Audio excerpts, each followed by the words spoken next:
क्या आप घर बैठे अंग्रेज़ों की तरह फर इंग्लिश बोलना चाहते हैं?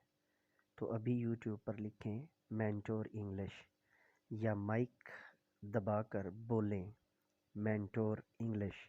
सब्सक्राइब करना और बेल के आइकन को ऑल पर प्रेस करना मत भूलिएगा। बहुत शुक्रिया। अस्सलामुअलैकुम। हाँ पुतरे रहो की हाल है, ठीक हो? तो अज ना मौसम है खराब, ठीक है, ठंड है अज, ठीक है।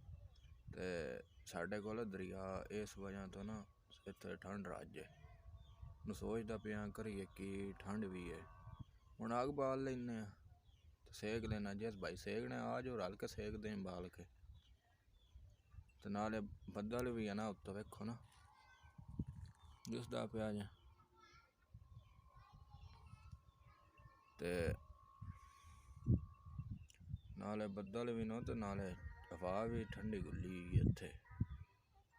ते इस मौसम चो ना दरिया की सैर करने ना बड़ा स्वाद आता है, समझ आई है। आहो इस टाइम हूँ ना अज ते ना बारिश भी दसी ना, ते बारिश भी होनी अज सवेले। इत्थे चंद्रा पौंदा है, दूजा ना नहीं पौंदा,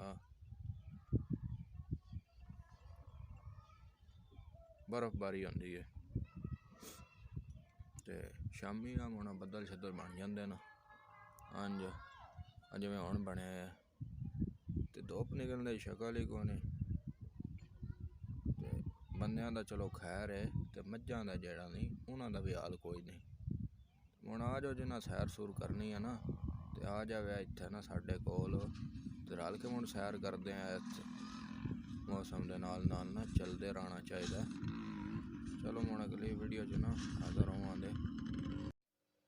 क्या आप घर बैठे अंग्रेज़ों की तरह फर इंग्लिश बोलना चाहते हैं?